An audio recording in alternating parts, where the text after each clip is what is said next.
बिस्मिल्लाहिर्रहमानिर्रहीम। अस्सलाम वालेकुम नाजरीन, मैं हूं आपका होस्ट अहमद फवाद। आज तारीख है 27 जनवरी और दिन है मंगल का। एक बहुत बड़ी डेवलपमेंट जो है वो हो गई है और वक्त का धारा पलट गया है। कुछ अहम तरीन और एक्सक्लूसिव डिटेल्स आपके साथ में शेयर करूंगा जी, कि जो कब्रें या जो गढ़ा ये इमरान खान साहब के लिए खोद रहे थे ना, उस गढ़े में ये खुद जाके गिरने वाले हैं। और तारीख और वक्त ये फैसला कर रहा है कि इमरान खान साहब ने एक एक जो उन्होंने फैसले किए थे ना, वो दुरुस्त थे। और इनके तमाम तर जो फैसले हैं ना, वो इन्हीं के ऊपर उल्टा पड़े। जाहिर सी बात है, जब आपकी नीयत भी पीछे बुरी हो या नीयत सिर्फ ये हो कि इमरान खान को हमने किसी तरह से काउंटर करना है या जेल में ही रखना है, तो फिर उसके जो नतायज है ना, वो दुरुस्त नहीं हो सकते। एक बहुत बड़ी डेवलपमेंट है जी। और ये जो रिजीम है ना, ये अब ज्यादा देर तक नहीं चल सकती है। एक्सक्लूसिवली कुछ तफसीलात आपके साथ में शेयर करूंगा जी।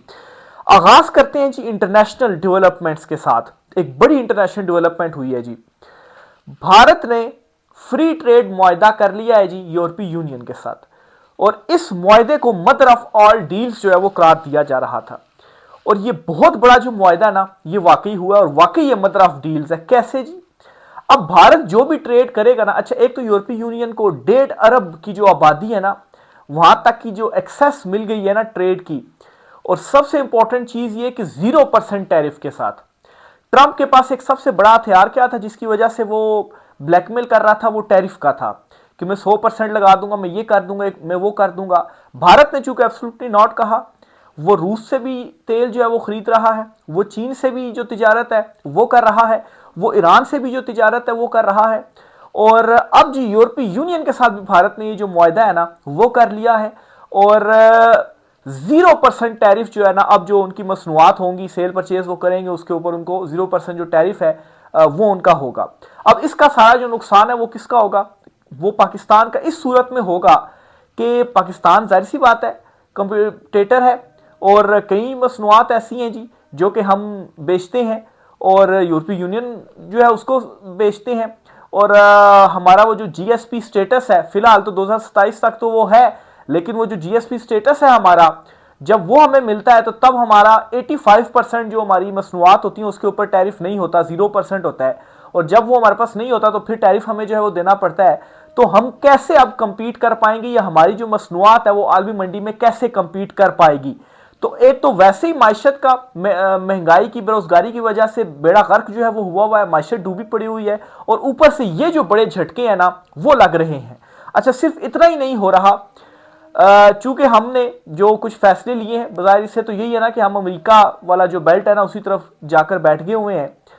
और दूसरी तरफ सारी जो दुनिया है ना, यूरोप वगैरह, भारत वगैरह, चीन, रूस वाली साइड पर जा रहे हैं। और इसका जो खमियाजा है ना जी, वो जाहिर सी बात है मजमूई तौर पर तो इस कौम को भी भुगतना पड़ेगा। लेकिन ये जो रिजीम है, ये जो हुकूमत है ना, ये जिस वजह से ये सारे काम करते रहे हैं ना, जिस वजह से ये मतलब है कि अभी इन्होंने ईरान के साथ वो नहीं कर रहे जी कि सैंक्शन लगी हुई, किसकी वजह से? कि अमेरिका ने सैंक्शन लगाई हुई, हम भी उसके साथ जो तिजारत है वो नहीं करेंगे। रूस के साथ नहीं करेंगे जी कि अमेरिका हमसे जो नाराज है वो हो जाएगा, और जाकर अमेरिका के जो इत्तेहादी है वो बन गए हैं। तो मसला ये है कि हर कोई इस वक्त अमेरिका को, जो एब्सोल्युटली नॉट है ना जी, वो कह रहा है। और अब वक्त आने वाला है कि अमेरिका की भी जो हिमायत है ना, वो आपके काम नहीं आएगी, क्योंकि उसी एक हिमायत की वजह से ही इस टाइम पे जो इमरान खान साहब के साथ किया जा रहा है, जाहिर सी बात है कोई आवाज उठाने वाला अगर आलमी सतह के ऊपर नहीं है, या वहां से एक जो शय है वो दी हुई है, या कंधे के ऊपर हाथ रखा हुआ है कि ठीक है ये करने दें, इंटरनली तो जो आवाज है वो उठ रही है। लेकिन जाहिर सी बात है जो इंसानी हकूक की खिलाफ वर्जियां हो रही हैं, जो बाकी मामलात वगैरह हो रहे हैं,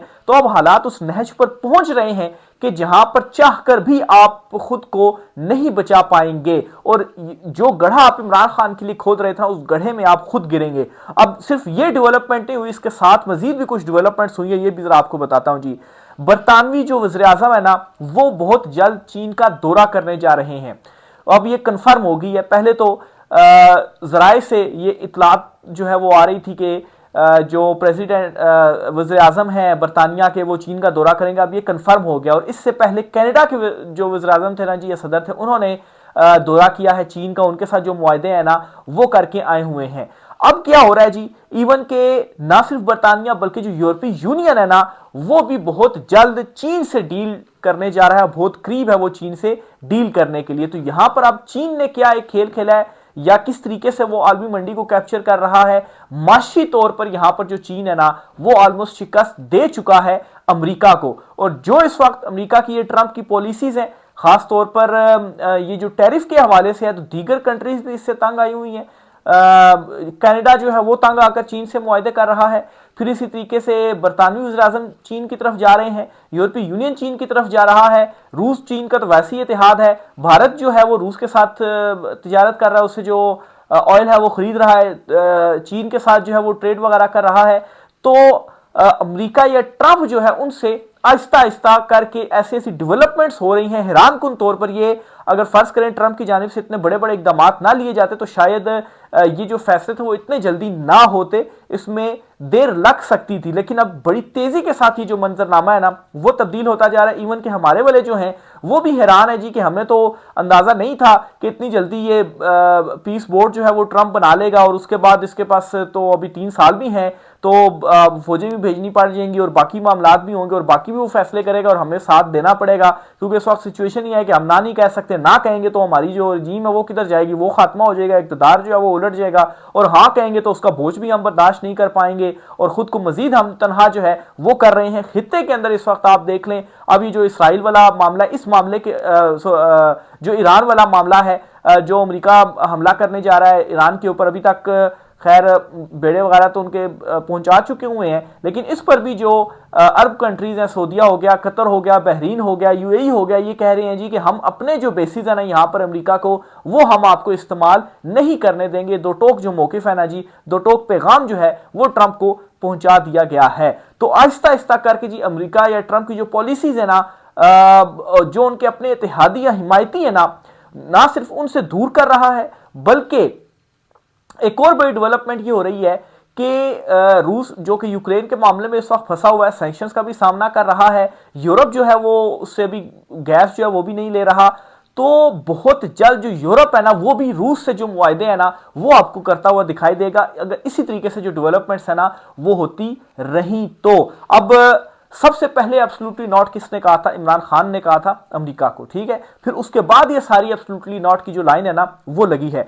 तो बहरहाल जी ये आलमी मंजरनामे के ऊपर जो डेवलपमेंट्स हैं वो हो रही हैं, और हमारे वाले जो है वो अमेरिका के साथ जाकर बैठे हुए हैं, तारीफें कर रहे हैं, तोहफे वगैरह करा रहे हैं, खुश होते हैं जी कि वो हमारा जो नाम है जी ट्रंप साहब वो लेते हैं। और यूरोप और चीन, भारत, ये सारे मतलब ये अच्छी खासी मंडी है ना। पाकिस्तान में कितनी कोई 25 करोड़ की आबादी है, यहाँ पर कितनी बड़ी जो है वो मंडी है। चीन और भारत को आप देख लें तो 3 अरब तो तक इनकी ही जो है वो आबादी बन जाती है। तो यहाँ पर सबसे ज़्यादा बड़ी ट्रेड भी है, और ख़ास तौर पर भारत के साथ तो चले आपका है ही है, लेकिन एटलीस्ट चीन हो गया, रूस हो गया, या दीगर जो कंट्रीज हैं जो इमरान खान साहब की जानिब से उस टाइम भी फैसले किए गए थे। उन्होंने रूस का उस टाइम दौरा किया तो कहा था जी कि हम क्यों किसी दूसरे की जंग में पड़े, हम तो न्यूट्रल रहेंगे और हमने अपना जो मफाद है वो देखना है। लेकिन जाहिर सी बात है जब आप इस बलबूते के ऊपर ही आए हों, फॉर्म 47 की बुनियाद के ऊपर ही आप आए हों, तो फिर आपके पास क्या ऑप्शन रह जाएगा? अगर आप इस किस्म के जो फैसले हैं वो करेंगे, वहां से अमेरिका नाराज हो जाएगा, अमेरिका नाराज हो जाएगा तो आप मतलब है कि कैसे इक़्तिदार में रह पाएंगे? इक़्तिदार में नहीं रहेंगे तो इमरान खान आ जाएगा, इमरान खान आएगा तो फिर हम में से किसी को भी नहीं छोड़ेगा। अपनी गर्दन बचानी है जी, लेकिन अपनी गर्दन बचाने के लिए जो गढ़ा इमरान खान साहब के लिए खोदा गया ना जी कि हम जेल में डाल देंगे, ये कर देंगे, वो कर देंगे, वो नवाज शरीफ बन जाएगा, डील करके वो बाहर चला जाएगा, उसके बाद हम ही अपनी दोबारा से जो यारादारी है जी वो कायम करेंगे। लेकिन इमरान खान जो है वो डट गया है, और अब ये हो रहा है जी कि जो भी ये फैसला कर रहे हैं ना वो उल्टा इन्हीं को ही पड़ रहा है। एक तो ये भी फैक्टर है जी, आप कह सकते हैं कि जब नीयत ही बुरी हो ना, नीयत ही पीछे ही है जी कि हमने बस इमरान खान को ही जेल में रखना है, तो फिर उसके बाद आपके साथ ये जो मामलात है ना वो होने ही होने हैं। अब मैं आता हूं जी कि इनके प्लान्स क्या हैं। अब एक तरफ तो ये सारी डेवलपमेंट्स हो रही हैं, सारी चीजें आपको अपना आप डूबता हुआ नजर आ रहा है, आप हाँ करें ट्रंप को या आप ना करें, दोनों सूरतों में आपको अपना आप जो है वो डूबता हुआ नजर आ रहा है। तो अब आपका प्लान है क्या? आपने करना क्या? प्लान सिर्फ यही है जी कि अना की हम खुद की जो तस्कीन है ना वो क्या करें। क्या किया जा रहा है जी? खान से मुलाकातें नहीं करवानी, हमने इमरान खान से मुलाकातें नहीं करवानी। आज मुलाकात का दिन था, बहनें गई थी, और इमरान खान साहब की वो सेहत के हवाले से भी एक तशवीशनाक खबर ये सामने आई जी कि इमरान खान साहब की जो एक आई है उसमें कोई मसला वगैरह है, कोई बीमारी वगैरह है, और अगर वो बढ़ी और उसके नतीजे में ये भी हो सकता है कि जो एक आंख की बिनाई है वो चली जाए। लेकिन इस खबर के बावजूद भी मतलब कंसर्न है लोग इमरान खान साहब की सेहत के हवाले से, उसके बावजूद किसी की इमरान खान साहब से मुलाकात नहीं करवाएगी। चले बहनों से मुलाकात नहीं करवा रहे, बैरिस्टर गौहर या किसी और ऐसे से मुलाकात करवाते जो बाहर आकर इमरान खान साहब का पैगाम नहीं भी पहुंचाता, तो एटलीस्ट इमरान खान साहब की सेहत के हवाले से वो बता देता, यही जो खबर गर्दिश कर रही है इसकी जो तस्दीक है वो हो सकती थी। लेकिन क्या है जी, बस अना है या गुस्सा है या जिद है या जो कुछ भी है, मुलाकात नहीं करवानी है। ये दूसरी साइड पर जो है वो प्लान है। फिर मजीद क्या प्लान है जी, गिरफ्तारियां करनी है। ईमान मजारी, हादी चट्टा को जो है वो गिरफ्तार किया। इवन के इस्लामाबाद हाई कोर्ट के जज जो है वो बोल पड़े हैं, जब बार ने हड़ताल की कॉल दी ना, तो जज साहब कहते हैं जी कि अच्छा ये देखें, मतलब है कि तंजिया बार को या वकला बार को ये कहा जी कि खुद ही केस बनाते हैं, खुद ही जो है वो गिरफ्तार करवाते हैं और खुद ही जेल तक छोड़कर आते हैं और फिर उसके बाद खुद ही जो हड़तालें हैं ना वो करते हैं। तो ये वकला बार के किरदार के ऊपर खुद जज साहब जो है वो सवाल उठा रहे हैं। और ईमान मजारी और हादी चट्टा की गिरफ्तारी के हवाले से जो सवाल है जी, और जो वो फैसला दिया गया जज साहब की जानिब से, उसके ऊपर जो सवालात ना जी वो वहां पर उठ रहे हैं। लेकिन क्या है जी, प्रायोरिटीज या प्लान्स क्या है जी? प्लान यही है जी, खान से मुलाकात नहीं करनी, जो हमारे खिलाफ बोले उसको जो है वो हमने गिरफ्तार कर लेना है। फिर इसी तरह से जी क्या जी, इमरान खान के अगेंस्ट किसी तरीके से कोई जो बयानियां वो हम बनाने में कामयाब हो जाएं। अभी ये तीरा वाला मामला किया गया कि भाई ऑपरेशन करना है, ऑपरेशन करना है, वहां से लोगों ने नकल मकानी कर ली और खैर मौसम भी इस किस्म का है कि शदीद तरीन वहां पर बर्फबारी है। तो अब कहा जा रहा है जी नहीं जी, हमने तो किसी को नकल मकानी करने के नहीं कहा। अभी भी जो गुजरा है जी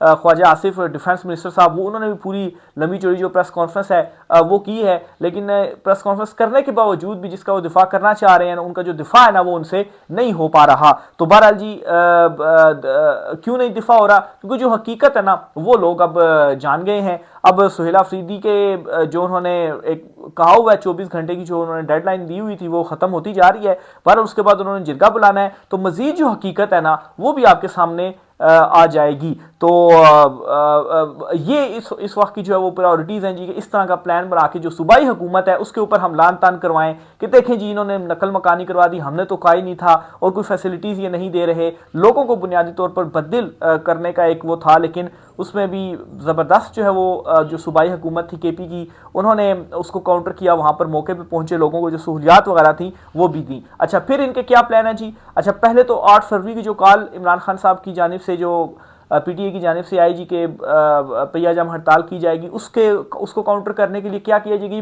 जी? बसंत हम मनाएंगे 8 फरवरी को, ठीक है जी, बसंत मनाएंगे और लोगों को हम बसंत की तरफ लगा देंगे। अच्छा ये प्लान था, लेकिन अब वो प्लान उल्टा किस तरह से पड़ रहा है कि लोगों ने बसंत मनाने के लिए भी क्या, वो जो पतंगे वगैरह बिक रही हैं उसके ऊपर इमरान खान की तस्वीर, कैदी नंबर 804 और वो जो गाने हैं नक्ता कोका या इमरान खान साहब से रिलेटेड जो गाने हैं जी वो लगाने, और इस तरह से वो बसंत मनाएंगे। तो अब जब ये इनको इतना ज्यादा 8 फरवरी का डर पड़ा हुआ है कि उसको जब काउंटर नहीं कर सके बसंत से, तो बसंत के ऊपर भी अब इस तरह से पाबंदियां लगाई जा रही हैं जी कि नहीं, आप किसी की भी तस्वीर के साथ जो पतंग है ना वो नहीं उड़ा सकते हैं, ठीक है। आप किसी का जो झंडा है ना उसकी वाली पतंग भी नहीं उड़ा सकते, यानी कि वो रंग बिरंगी पतंगे भी होती हैं। तो इनको ये डर है कि पीटीए के झंडा बनाकर लोग जो पतंगे हैं ना वो ना उड़ाना शुरू कर दें। तो इसलिए जी अब क्या जी कि जिसने भी ये काम किया तो उसको कितनी 5 साल की सजा और 20 साल जो जुर्माना है ना वो होगा। तो इस तरह से आप जोर जबरदस्ती से रोकने की जो कोशिशें हैं जी वो कर रहे हैं। बहरहाल अगर लोगों ने कैदी नंबर 804 लिख दिया है, चलो कैदी ना भी लिखा 804 लिख दिया, तो फिर आप जो है वो क्या करेंगे? और पूरे शहर में जब बसंत मनाई जाएगी तो क्या वो पुलिस मतलब पूरे शहर में ही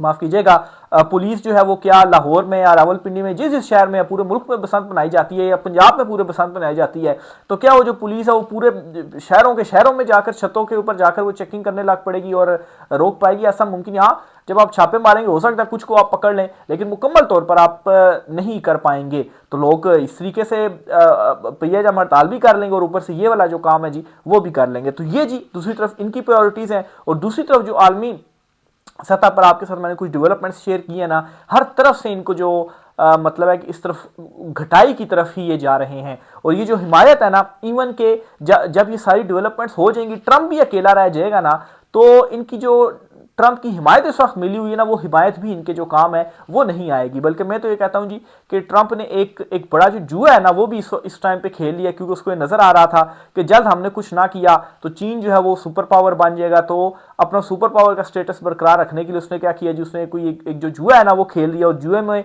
या तो ये हो सकता है कि या तो आप सब कुछ हार जाती हैं या तो फिर आपको बहुत ज़्यादा जो फ़ायदा है ना वो हो सकता है। लेकिन इस वक्त नज़र ये आ रहा है क्योंकि एब्सोल्युटली नॉट अमेरिका को भी कहना शुरू कर दिया सब ने, और दूसरी तरफ दूसरे जो रास्ते हैं ना वो ढूंढना शुरू कर दिए। तो ये जो जुआ था ना ये भी ट्रंप हारता हुआ नज़र आ रहा है। तो बहरहाल जी अब तक की कुछ आम तरीन तफसीलात थी, इस वाले जो भी होता है आपसे शेयर करते रहेंगे। आज की व्लॉग से इतना ही, राय का इज़हार कीजिएगा, इजाज़त दीजिए, अल्लाह हाफिज़।